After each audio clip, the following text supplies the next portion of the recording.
Bem-vindos ao Observatório da Imprensa.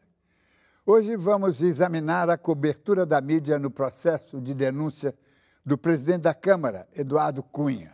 Para tratar do assunto, convidamos em Brasília o colunista da Folha de São Paulo, Bernardo Melo Franco. No Rio, o jornalista Mário Magalhães. Em São Paulo, o cientista político e jornalista Bernardo Kuchinski. Veja agora o que foi destaque na mídia nesta semana.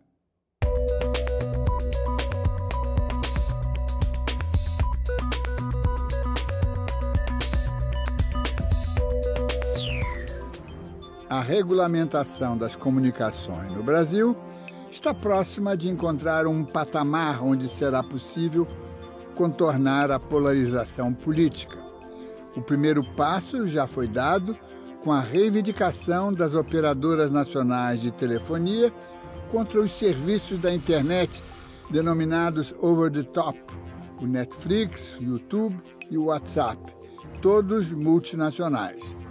Eles usam maciçamente as nossas teles sem nada a pagar, enquanto estas são obrigadas a fazer pesados investimentos, sobretudo na ampliação da rede e na banda larga.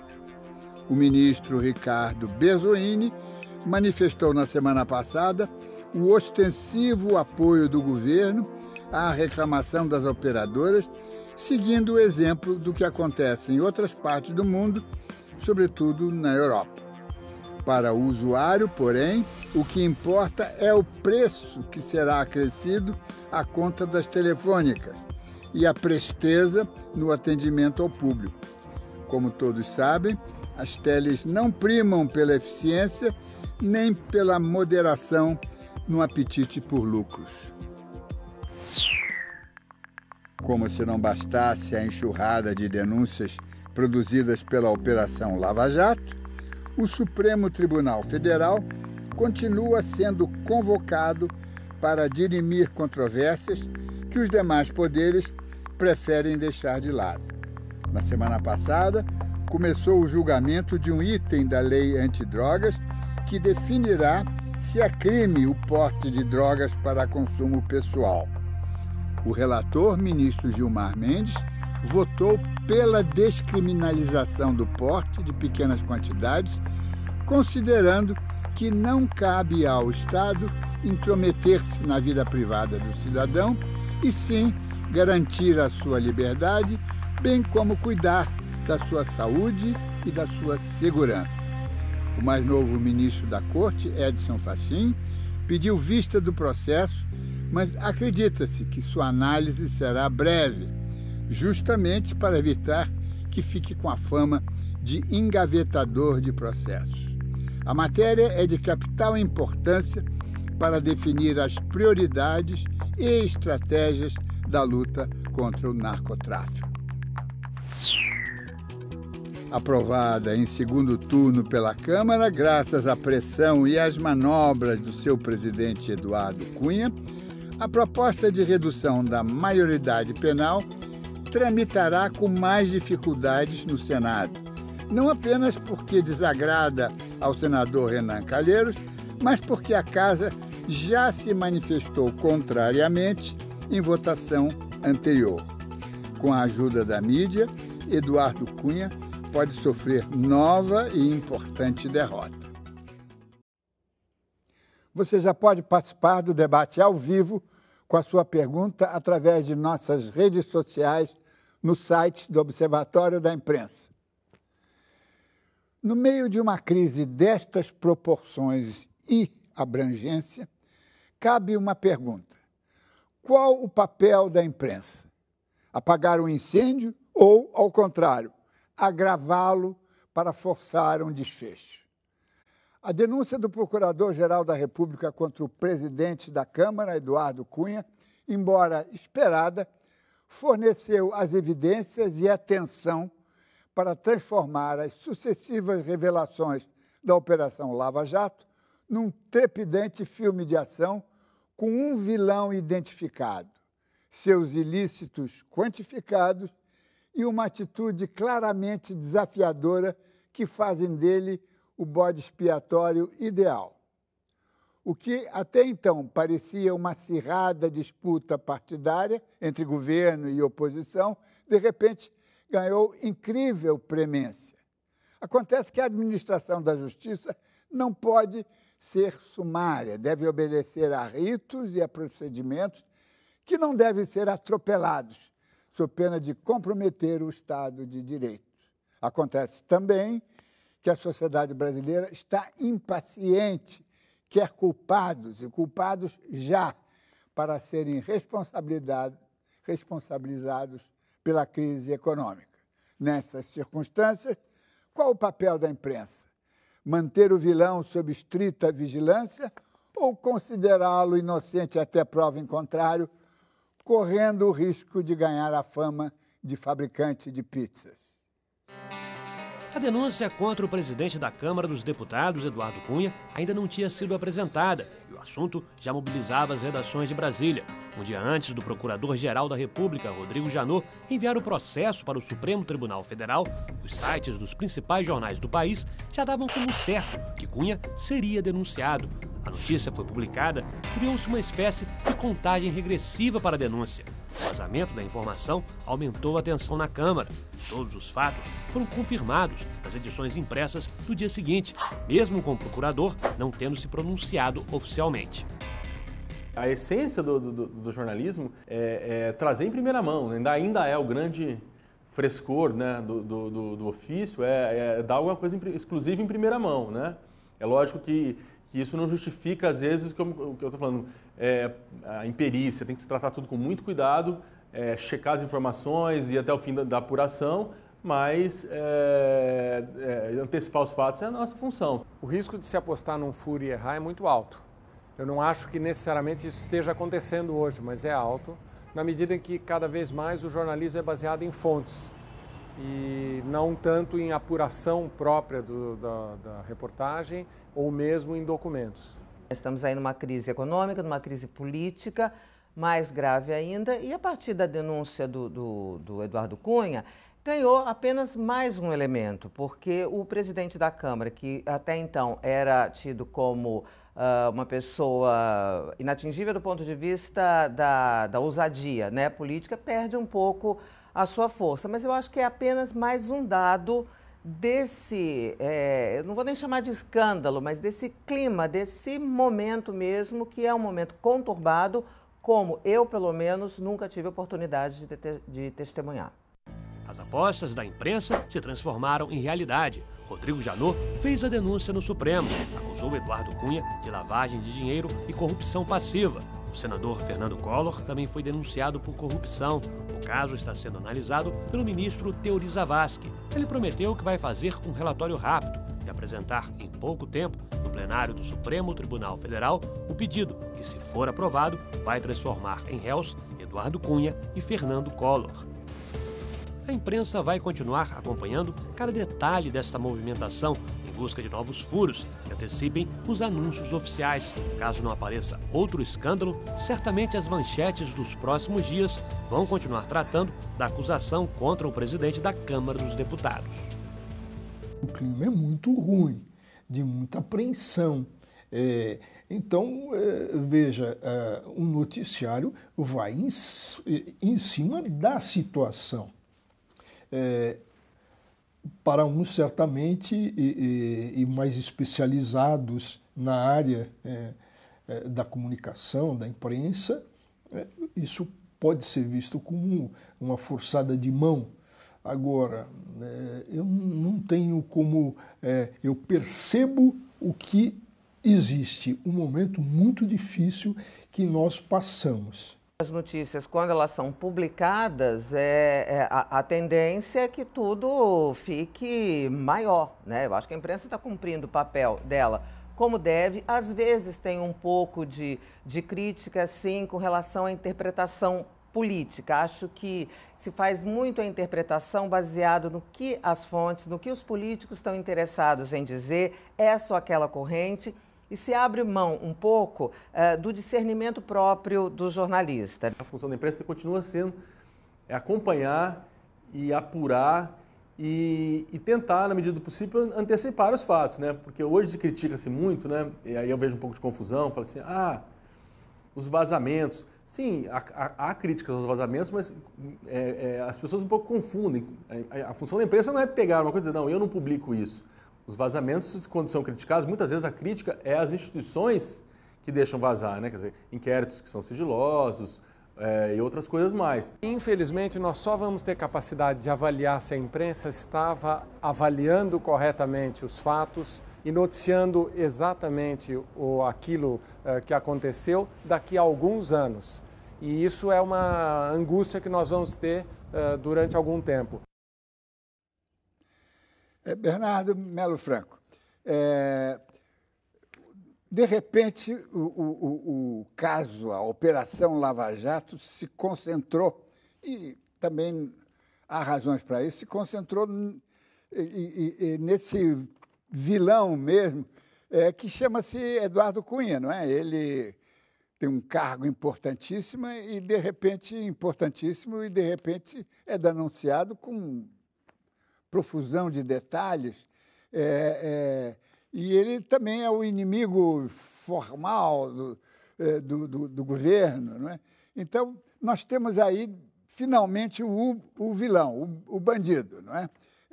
Como é que está isso em Brasília? Quer dizer, ele está conseguindo administrar isso? Ele está conseguindo mostrar que uma coisa é a denúncia, a outra coisa é a atuação dele, o desempenho dele como presidente da Câmara? Oi, Diniz, boa noite.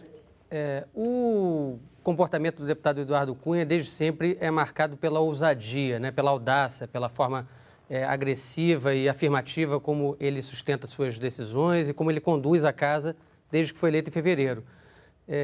Ele tem reagido também agressivamente desde o momento que ficou claro que seria denunciado pelo Procurador-Geral da República. Isso não aconteceu agora, aconteceu durante o período de recesso parlamentar e, como todo mundo se lembra, ele convocou uma coletiva aqui em Brasília numa sexta-feira, anunciou que estava rompendo com o governo, que a partir de então se juntaria à oposição e deu impulso a uma série das chamadas pautas bombas, né? Começou a botar na pauta da Câmara dos Deputados uma série de projetos que resultava numa sabotagem ao ajuste fiscal e, enfim, em última consequência, num aumento insuportável de gastos públicos. Depois disso, o Cunha foi aconselhado por aliados a baixar um pouco a bola, porque ele estava comprando brigas demais ao mesmo tempo. Estava brigando com o procurador Rodrigo Janot, brigando com a Justiça Federal, brigando com o meio político, né, com o Palácio do Planalto, e ele teve uma atuação um pouco mais moderada, um pouco mais reservada nessas últimas 2 semanas, especialmente após, né, a denúncia ser formalizada ao Supremo. Mas, de qualquer forma, eu chamo a atenção a blindagem dele, né?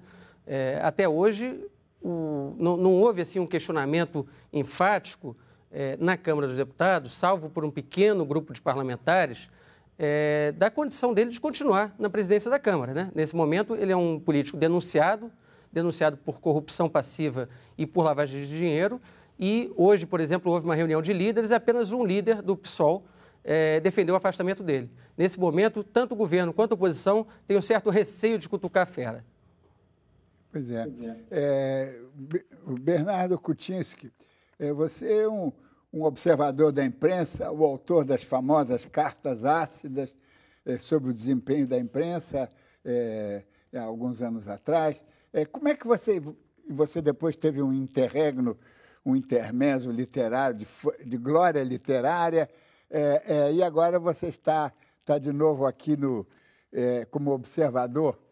Como é que você está vendo esse caso, não da Operação Lava Jato no seu conjunto, mas dessa figura, não é, que é o presidente da Câmara Federal, a Casa do Povo, um homem que está na lista para ser sucessor eventual do presidente da República. E como é que você vê essa situação que não é corriqueira na nossa história, né? Bom, eu falo como leitor de jornais. O que eu noto é que ele está sendo poupado pela mídia. Por exemplo, o jornal que eu leio, que é o Estadão, num conjunto dos últimos 15 dias, ele foi manchete apenas 2 vezes. E é interessante a forma do discurso. Por exemplo, quando se trata dos outros acusados do Lava Jato, é sempre fulano recebeu tantos milhões, fulano participou de tal cartel. No caso do Eduardo Cunha, a forma é passiva. O procurador acusa Eduardo Cunha. Então, existe essa blindagem de que o meu xará de Brasília fala, é uma blindagem que ele goza também na mídia. Ele não está sendo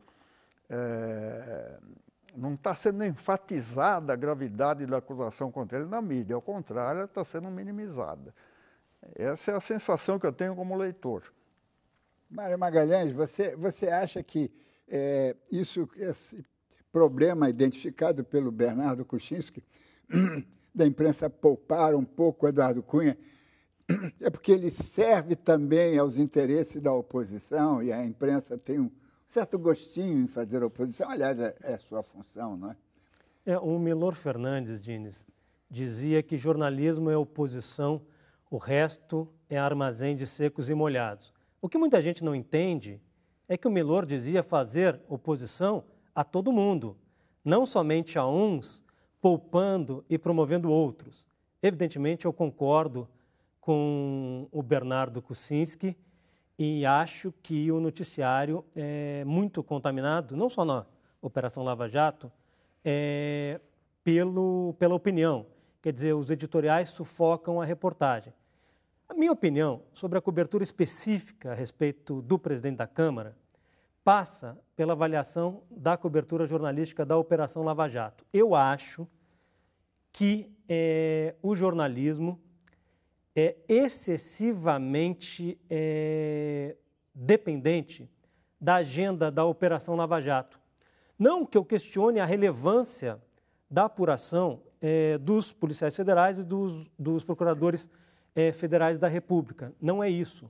Mas me parece que, ao contrário de outros momentos históricos, nós não conseguimos produzir informação de modo mais autônomo. O Bombig falava com toda razão da relevância do furo, da informação inédita. Mas a informação inédita hoje está praticamente concentrada na matéria-prima colhida pela Lava Jato. E é importante, eu não questiono a amplitude e a intensidade da cobertura de uma operação histórica e globalmente positiva, importante para o país.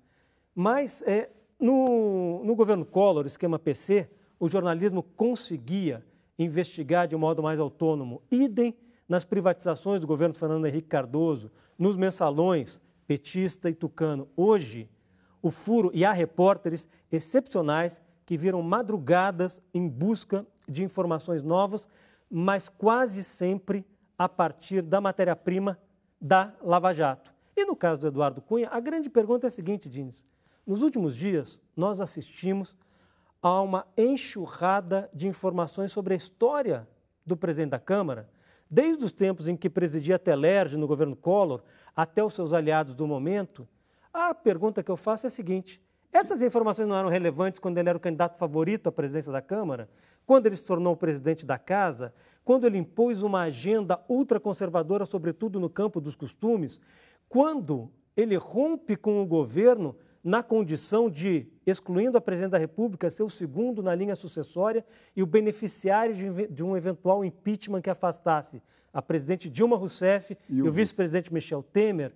Ou seja, por que se demorou tanto para contar com intensidade uma informação legítima e necessária, que é a história do presidente da Câmara? Ou seja, eu desconfio que tem a ver com uma mudança que nós assistimos nos últimos dias, na última semana, de tom da cobertura jornalística, que mais ou menos trocou aquela agenda da ruptura do calendário eleitoral e do não reconhecimento da soberania do voto popular pelo temor de que o afastamento extemporâneo da presidente da República pudesse abrir uma situação perigosa para todo mundo, ou quase todo mundo. No próximo bloco, vamos falar do processo judicial do caso Eduardo Cunha. O Observatório volta dentro de instantes.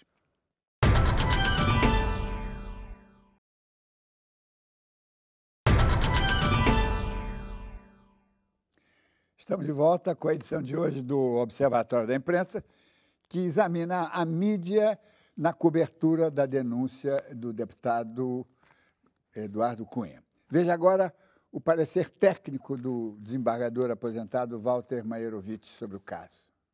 Se no curso do mandato do presidente da República ele vier a ser suspeito de prática de crime, o que acontece? Cabe denúncia no Supremo. Agora, se a denúncia for recebida, diz a Constituição, com todas as letras, que o presidente da República é afastado da função. Basta receber a denúncia. O mesmo tratamento a Constituição não dá ao presidente da Câmara. Então, não tem saída? Tem. Basta o procurador postular isso cautelarmente ao Supremo e com base no princípio da necessidade à luz do processo, tá? Então ele vai, por exemplo, pressionar, vai tentar poluir as provas. Então, à luz do processo. Então, no caso concreto, por que não ocorreu esse pedido? Talvez porque o procurador não tivesse elementos ainda. Atenção, ainda. Ele pode pedir no curso do processo? Sim, uma medida cautelar pode ser pedida no curso do processo. Valendo lembrar, no campo cautelar, que não cabe prisão preventiva com relação ao deputado Cunha. Ele só poderá ser preso em caso de flagrante delito ou quando houver o trânsito em julgado da sentença condenatória. Bernardo Melo Franco, significa, ouvindo o parecer do desembargador e do juiz Maierovitch, significa que as coisas ainda podem mudar, não é? Quer dizer, a Procuradoria-Geral da República ainda pode pedir o afastamento dele. Como é que você vê a coisa? É verdade. Na semana passada, inclusive, quando foi protocolada a denúncia no Supremo, houve um rumor forte de que, ao mesmo tempo, o procurador Rodrigo Janot iria pedir esse afastamento cautelar do deputado Cunha da presidência da Câmara. Isso não ocorreu, o que não é uma garantia de que não ocorrerá, mas o histórico recente das relações do Legislativo com o Judiciário sugere que seria difícil a gente imaginar o Supremo ou um juiz até de primeira instância, tem essa discussão também, se seria o caso, tomaria uma decisão dessa natureza. Acho que o caminho mais natural, no caso de um eventual afastamento do Eduardo Cunha, seria dele ser decidido pelo plenário da Casa ou do próprio deputado ser forçado a renunciar ao cargo, como já ocorreu no caso do senador Renan Calheiros, alguns anos atrás, também no caso do Severino Cavalcante na Câmara.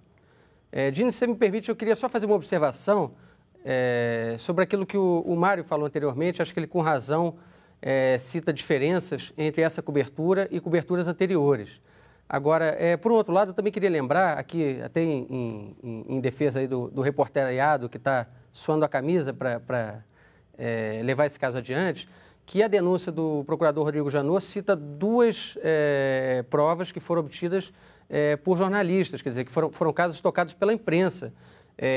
Eu estou me referindo àquele requerimento da deputada Solange Almeida, ex-deputada Solange Almeida, para pressionar uma das empresas que diz ter sofrido chantagem do deputado Eduardo Cunha. Essa história surgiu na delação do Youssef, mas foi comprovada apenas com uma reportagem primeiro do jornal o Globo e depois da Folha de São Paulo, que mostrou que o registro eletrônico do requerimento comprovava que ele tinha sido feito pelo Cunha e não pela deputada. Então, enfim, é um processo muito dinâmico. Curitiba está andando mais rápido do que todo mundo imaginava, mas acho que a imprensa também está correndo atrás. Mas acho que Curitiba está correndo mais rápido do que a própria imprensa, não é isso? É verdade. E em relação também aos vazamentos que o Bombig citou, é mais uma característica própria dessa investigação. A gente falava muito em vazamento seletivo e tal, mas nesse processo especificamente quase tudo é público. O que está ocorrendo é que o juiz Sérgio Moro impôs um novo padrão na divulgação de dados. E muitas vezes um delator presta o depoimento à Justiça Federal e no mesmo dia esse depoimento fica disponível para todo mundo que acessa o site da Justiça Federal. Então é por isso que a gente está tendo essa cobertura quase em tempo real da investigação. Acho que é um momento novo e a imprensa, enfim, com erros e acertos, está também aprendendo a lidar com isso, né? Bernardo Kuczynski, como é que você vê essas mudanças, não é? Primeiro, a própria figura do Sérgio Moro, uma criança de 43 anos, não é? Formado praticamente só no Paraná, não é? Maringá, em Curitiba, com uma breve passagem por Harvard, e de repente é um homem que está virando o país de cabeça para baixo. Como é que você está vendo isso?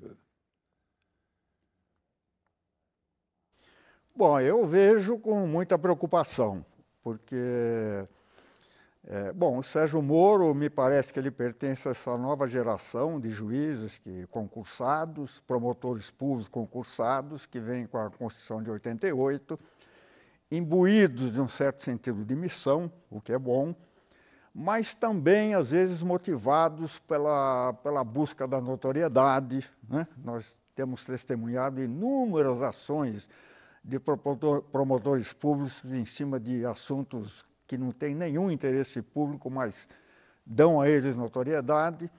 Agora, no caso do juiz Sérgio Moro, o que me preocupa é o atropelamento dos direitos básicos dos acusados, que está ocorrendo, inclusive, com uma certa conivência da grande imprensa, que não tem feito a crítica adequada. Quer dizer, nós praticamente hoje não temos mais o Instituto do Habeas Corpus, os vazamentos são publicados antes que os próprios acusados tenham acesso a eles, muitas vezes sem que os advogados tenham acesso a eles, né? Criou-se uma situação que eu considero bastante grave, né? Eu estou chegando numa viagem a Israel agora e eu comparo um pouco essa situação com um instituto que existe lá contra os atentados terroristas, que eles chamam de prisão administrativa, pelo qual as autoridades militares podem prender um suspeito e mantê-lo preso por meses, sem julgamento. Então, nós temos mais ou menos a mesma situação aqui. Quanto ao papel da imprensa, eu concordo com as observações do Mário Magalhães, mas eu daria a elas digamos, um enfoque um pouco mais orgânico. Quer dizer, o que eu acho é que o novo padrão, na verdade, é um padrão pelo qual esse juiz do Paraná vale-se diretamente da imprensa para legitimar suas próprias ações. Quer dizer, existe um problema, um sinergismo entre imprensa e justiça que se vale do fato de que as acusações são muito graves, os valores da corrupção são altíssimos, escandalizaram a opinião pública, e a partir disso, então, foi possível formar essa aliança entre mídia e o juiz Moro. Então, eu acho que é muito mais uma articulação quase que política e não tanto um problema de que os jornalistas já não buscam outras fontes, se valem só do que a Polícia Federal vaza. Criou-se realmente uma aliança entre mídia e a Operação Lava Jato. A Operação Lava Jato não existiria na sua dimensão atual sem a mídia. E eu queria fazer uma outra observação, que é o seguinte: a mídia entrou numa linha editorial de insuflar o pessimismo, de alimentar o pânico, de alimentar uma crise não só política, mas também uma crise econômica. Essa crise econômica de que tanto se fala hoje é, em grande parte, uma crise produzida de cima para baixo. E eu acho que a própria Operação Lava Jato, quando ela entra no cerne do que eram os negócios brasileiros, todos eles baseados nas propinas, nos cartéis, nos arranjos entre as empresas, essa operação tinha que tomar o cuidado para não afetar a economia brasileira como um todo.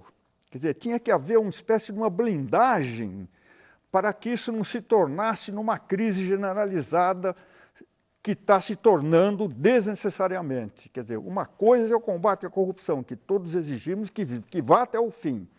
Mas a outra coisa é o respeito aos direitos individuais e a outra coisa é não afetar desnecessariamente o andar da economia. Mário, então eu vejo com muita preocupação todo esse quadro. Como é que você vê aí o nosso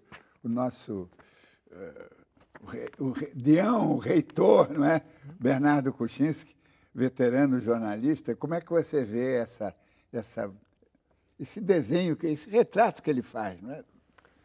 Gênesis, chover no molhado, mas é relevante, porque muitas vezes a gente perde, essa ideia desaparece das atribuições institucionais. A polícia cabe apontar suspeitos, ao Ministério Público acusar, à Justiça julgar e ao jornalismo cabe informar. Acho que a nossa maior deficiência jornalística no que diz respeito ao presidente da Câmara é a ausência de informações no montante necessário e legítimo sobre a trajetória do deputado Eduardo Cunha, enquanto ele apareceu como grande adversário de um governo em relação ao qual a imprensa tinha e tem uma evidente má vontade. Isso, do ponto de vista editorial, é do jogo e é da democracia. O ruim, jornalisticamente, como eu falo, sempre reitero, é quando a opinião contamina a informação. Os Bernardos, o Bernardo Melo Franco, Bernardo não precisa fazer a defesa dos repórteres que cobrem a Operação Lava Jato. Eu já acabado de falar em excepcionais repórteres que viram madrugadas avaliando os documentos produzidos, colhidos pela Lava Jato. Só que há uma diferença, sim. Em 1992, a revelação da existência do motorista Heriberto foi decisiva para a queda do presidente da República. No governo Fernando Henrique, foi o jornalismo que veiculou gravações do presidente da República se imiscuindo em negócios de privatização. No Mensalão, o Mensalão petista começa com reportagens do jornalismo. E não dá para recusar, quer dizer, a constatação óbvia de que há uma excessiva subordinação da cobertura hoje à matéria-prima colhida pela Lava Jato. E o problema não é do juiz Sérgio Moro, não é dos procuradores e não é dos policiais. O problema é nosso. Porque se uma testemunha com delação premiada diz que já nos anos 90 praticava corrupção, roubava na Petrobras, e essa informação praticamente desaparece na cobertura, o problema não é do juiz. Quem fez isso foi o jornalismo. Hoje, houve uma cariação na CPI da Petrobras. Se nos portais, nas televisões, amanhã nos jornais impressos, nós temos duas informações de hoje que são informações que me parecem importantes, mas nos devidos termos. O doleiro Alberto Youssef diz que, pelo entendimento dele, a presidente Dilma Rousseff sabia do esquema apurado pela Lava Jato na Petrobras, pelo entendimento dele. E ele confirma, é peremptório, que o senador Aécio Neves recebia propina em Furnas. Num aspecto, num dado, ele confirma. No outro, ele tem um entendimento, ele supõe. Dines, qual informação você acha que vai ter maior destaque nos jornais de amanhã? É óbvio que vão... Os Bernardos sabem também a resposta, claro. Né? Mas eu queria saber do Bernardo brasiliense, como é que ele vê essa dupla revelação. Ô, Dines, não me transforme em brasiliense porque eu também sou carioca, por favor. Estou aqui por dever de ofício. Tudo bem. Isso é importante deixar claro. Desculpe. Eu estou brincando. Olha só, eu não pude acompanhar toda a sessão hoje, porque, enfim, eu precisei voltar para a redação para fazer a coluna e cheguei aqui correndo quase já atrasado para a gravação. Então, não posso falar assim com segurança. O que eu vi foram flashes na Globo News, eu não me sentiria à vontade para comentar essa ou aquela revelação da cariação. Agora, o que, enfim, eu gostaria de ressaltar é que eu entendo essa operação como uma operação em curso. E, assim, como repórter, como parte da cobertura, eu quero crer, e tenho bons motivos para isso, que o jornalismo vai conseguir dar mais passos adiante. O que eu quis dizer na intervenção anterior foi longe de minimizar, Mário, o trabalho da imprensa em casos passados. Eu sei muito bem a importância que teve o motorista Heriberto, a importância que teve o Fernando Rodrigues revelar a compra de votos da reeleição do presidente Fernando Henrique. Eu só quis apontar uma diferença no timing e na forma como as investigações oficiais estão vindo à tona dessa vez. É uma realidade nova, a forma como o próprio processo tem sido conduzido pelo juiz Sérgio Moro, a começar do fato das delações premiadas. Dessa vez, a gente tem uma série de participantes do esquema falando em primeira pessoa sobre o que fizeram, para quem depositaram ou não depositaram dinheiro. É claro que daí a gente poderia cair na armadilha do jornalismo declaratório, apenas reproduzir o que eles dizem. Eu acho que se a imprensa fizer isso, é um erro. Agora, se a imprensa usar aquilo que sai das delações para avançar na apuração, acho que foi o caso que eu citei aí dos requerimentos da deputada Solange Almeida, em nome do Eduardo Cunha, ou seja, atuando como laranja para ele, pelo que diz o procurador e pelo que indicam os fatos, aí sim eu acho que a gente vai estar cumprindo a nossa função corretamente. Vamos fazer um breve intervalo e voltamos daqui a pouco, porque a coisa vai apertar em cima do Eduardo Cunha. Voltamos já.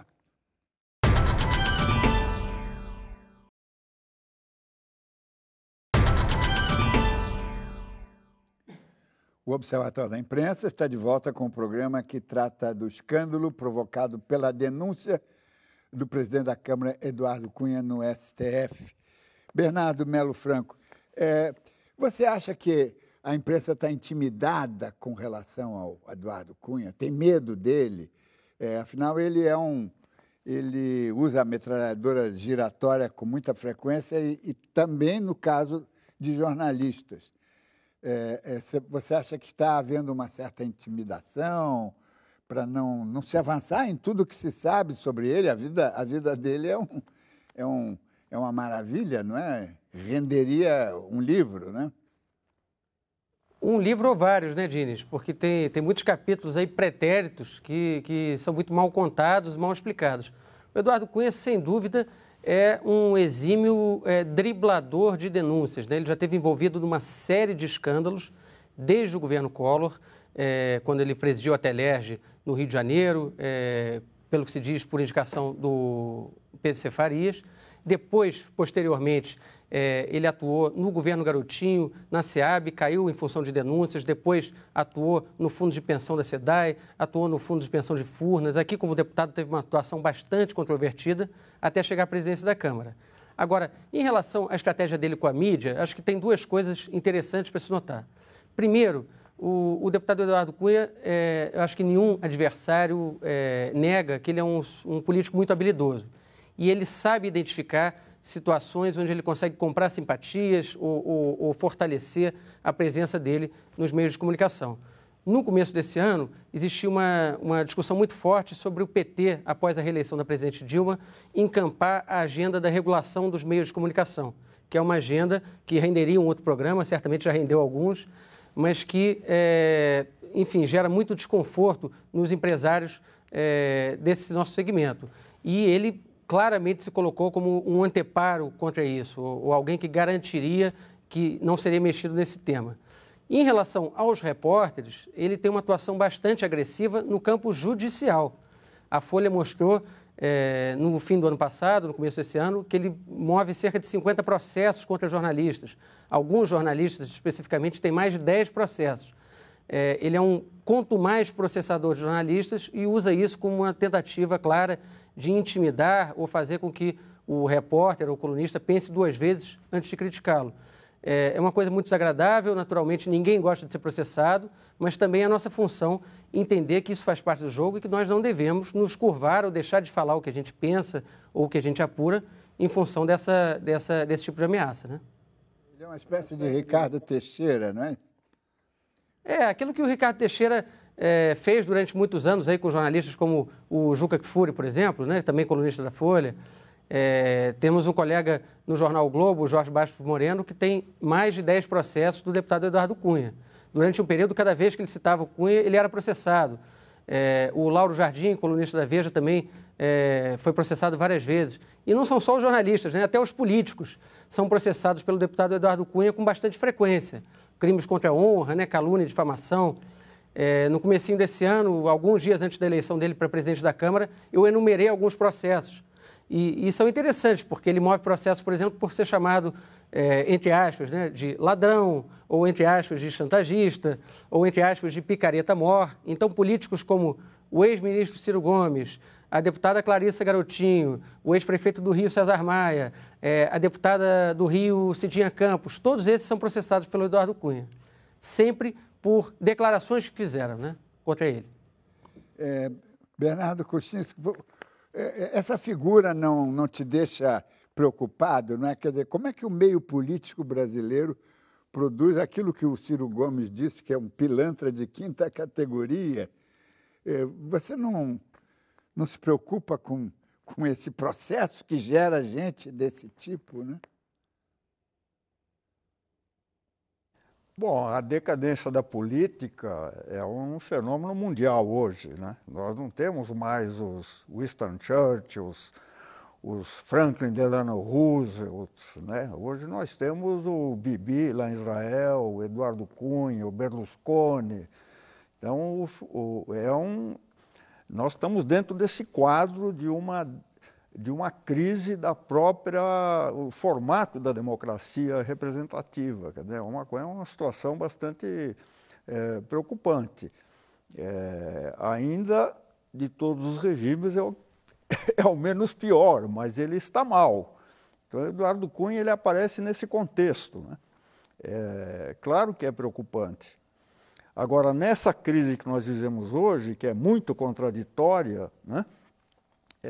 Então, a acusação contra ele cria mais uma complexidade, vira um caroço aí que a gente não sabe em que vai dar, né? E pelo que o nosso colega de Brasília diz, ele talvez até consiga se safar. Acha, Mário, que ele vai conseguir se safar? Ou ele está no duelo final, né, do tiroteio do faroeste, né? Diniz, a única certeza que eu tenho é que o Flamengo não vai cair no Campeonato Brasileiro. Em relação ao Eduardo Cunha, não tenho outra. O que eu acho é que a gente deveria aprender com o que aconteceu nos últimos meses. E o que a gente viu? Que foi necessário que o Procurador-Geral da República denunciasse, numa acusação de 85 páginas, o deputado Eduardo Cunha por corrupção passiva e lavagem de dinheiro, para que o jornalismo, enfim, se debruçasse sobre a história, os negócios, as ações do deputado Eduardo Cunha. E não acho que cabe ao jornalismo, mais especificamente ao gênero da reportagem, não tem que julgar o deputado, mas tem que contar suas histórias. E ele foi, de certo modo, anistiado, abriu-se mão de espírito crítico pelo papel beligerante que ele jogava no Congresso. No momento em que um segmento expressivo do empresariado tomou partido contra o afastamento da presidente da República, inclusive segmentos do empresariado de mídia, Eduardo Cunha aí vira realmente objeto de dar atenção jornalística à altura do que já era preciso. E, evidentemente, que o Procurador-Geral da República pode ter novos elementos para acusação, inclusive para pedir o afastamento do deputado Eduardo Cunha da presidência da Câmara. E existe, a gente lendo essas 85 páginas, há um personagem fundamental que não topou ainda a delação premiada. É o intermediário do PMDB, Fernando Baiano. Se este cidadão, que hoje está preso, resolve falar, Eduardo Cunha, os problemas do Eduardo Cunha vão ser fichinha perto dos problemas de outros vultos da República. Então temos que torcer para que o Fernando Baiano ceda. Fale e apresente provas, porque no caso da denúncia contra o deputado Eduardo Cunha, as comprovações de transferências bancárias que passam por contas do Fernando Baiano são impressionantes, são provas muito, muito contundentes. Houve uma grande circulação de dinheiro, não é? Passeou pelo mundo inteiro até voltar para cá. um surf, né? Bernardo Melo Franco, como é que está? Como é que você está vendo isso, essa análise, essa anatomia que nós estamos fazendo essa autópsia que estamos fazendo dessa figura gerada, que a imprensa permitiu que crescesse e hoje não sabe o que fazer com ela? Diniz, acho que tem muitas explicações aí para a ascensão tão rápida e tão forte do deputado Eduardo Cunha aqui no Jogo do Poder de Brasília. Uma delas, acho que o professor Kuczynski tratou um pouco, que é o empobrecimento, né, dos quadros políticos no Brasil. Sem dúvida, o doutor Ulisses Guimarães costumava dizer, né, se você está achando essa legislatura ruim, espere para ver a próxima. E, de fato, o que a gente tem hoje na Câmara dos Deputados é um empobrecimento, embora, naturalmente, ainda haja bons quadros, né, em todos os partidos, eles são cada vez menos numerosos. Então, o espírito de corpo, aquele deputado que atende à demanda corporativa, que se apresenta como um presidente do sindicato dos deputados e não da Câmara dos Deputados, né, da Casa do Povo, ele tem mais chances de prosperar. A campanha toda do deputado Eduardo Cunha foi baseada nesse tipo de promessa, né? Vou construir um novo anexo para dar mais gabinetes aos deputados, vou ampliar a verba indenizatória, vou dar passagem aérea para as mulheres dos deputados. A gente esquece agora, mas isso chegou a ser anunciado no começo do ano e ele só foi forçado a voltar atrás em razão da pressão da opinião pública. Pegou muito mal. Mas outras coisas que também pegaram mal foram empurradas adiante, né?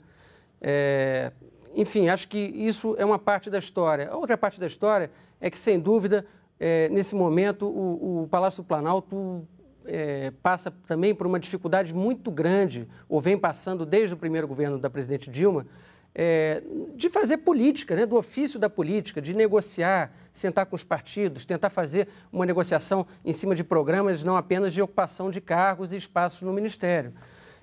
Em razão disso, essas figuras que têm uma atuação mais arrojada, mais agressiva no toma lá da cá, acabam despontando com mais facilidade, né? Se a presidente Dilma e o seu governo tivessem conseguido criar interlocutores mais confiáveis, digamos assim, talvez o deputado Eduardo Cunha não tivesse na cadeira onde ele está sentado agora. Ganhou uma relevância, né? Que agora a gente vai ter que engolir essa relevância, né? Bernardo Kuczynski, você acha que... o que deu errado aí nesse processo todo?